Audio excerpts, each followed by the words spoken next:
This is the Avionaut Sky. This car seat is rear facing from birth all the way up to 125 centimeters or 25 kilos.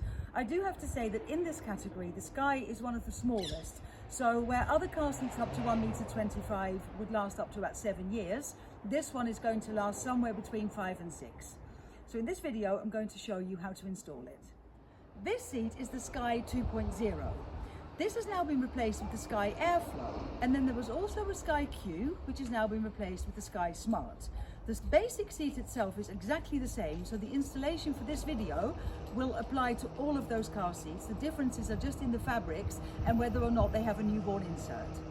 All car seats up to 125 centimeters have rear tether straps, and they need to be attached to the front seat's runner rails before the seat can be installed.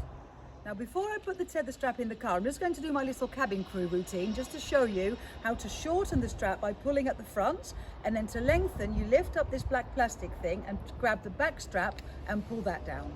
And this strap has the loop at the end that goes under the front seat's runner rail. You pass the end of the strap under the rail. In this car, it's really easy because the rails are quite high off the floor, but in other cars, it may be a bit more difficult. If your car has rails that don't have much of a gap underneath, you can use a blunt knife to poke the straps through, but in this car that's not necessary. Then you take the other end of the strap with the hook on it and pass that hook through the loop. Pass this bracket through, pull it tight and keep pulling until it's really secure. And I'm going to do the second strap, and this one is quite short, so I'm just going to lengthen it by pulling it down like this, so you've got a good long length, and then the end with the loop goes under the rail. So you just pass it here under the rail, it comes up through this gap. This gap's a bit tighter than it is on the other side, but it works fine. And then get the other end with the hook and pass the whole thing through and pull tight. I'm now ready to install the Sky in the car, but before I do that, I just want to show you on the back here, there are two black metal rings, and because they're black and quite small, I wouldn't be able to show them to you and get the camera to point at them correctly in the car. So just one more time, there's one here, don't know if you can see, and then there is another one on the other side of the leg, just there. And while we're here, I also just quickly want to warn you, this gap here can close with quite a lot of force. So make sure you don't trap your finger in there. I'm now going to place the seat rear facing in the car, and I'm moving it back to leave a bit of a gap here because that makes it easier to reach the seat belt in a minute. But you do close this gap once the seat's in. You now need to open the green seat belt clips. So this one opens like this, and then this one, and they will stay open. You now need to pull out enough seatbelt to be able to pass it through the seat and buckle it in on the other side. And I always take the buckle to the opposite side of the door, and that diagonal length should be enough. And you then put your other hand on the seatbelt to pull it down, to double it up, but make sure that it's flat. Then hold on to the seatbelt so you don't lose the length, and then pass the buckle tongue into the hole just above the green clip. Then swap hands so that the other hand can go down here in this gap to grab the seatbelt. And just to show you what that looks like, I've turned the seat sideways so that you can see the gap in the front. Then pass the buckle tongue out of this hole, pull it through and buckle it in. Then slide the seat forward to close the gap. You can have a small gap, but not too big. And then take the top layer of belt and pull it through to remove all the slack from the lap belt. Pull it really tight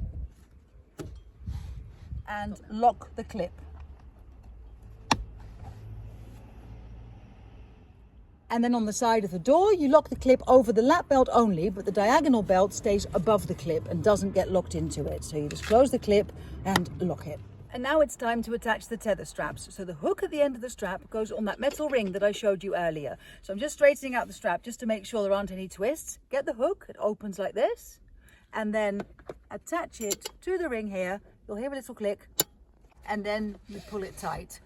I always do this one first, because if I had done this one first, I wouldn't be able to reach that one. So do the one that's furthest away from you before you do the one that's nearest. I'm now putting the second strap onto the ring down there, like that.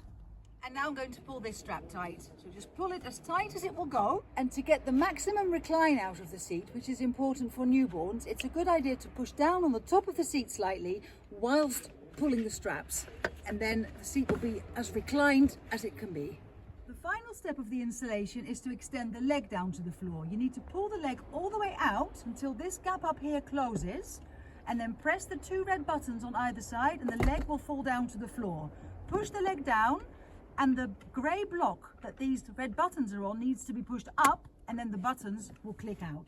And now all that's left to do is to attach the side impact block to the side of the seat. It's got little hooks here on the back, and on the edge of the seat there is a black trim that they slide into.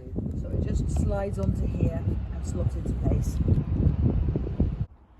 I've now installed the Sky in the back of this car with a bit of a gap between the back of the seat and the back of the front seat. But you are allowed to close this gap if you have a tall passenger who needs more legroom. So when you slide this front seat back, you're allowed to have the 2 seats back to back, lightly touching. And this is actually a really good compact seat for tall front passengers. So that's how you install the Avionaut Sky. Thank you very much for watching, and please come back soon. In my next video, I will show you how to remove the newborn insert and adapt this seat for bigger children as they grow. See you soon.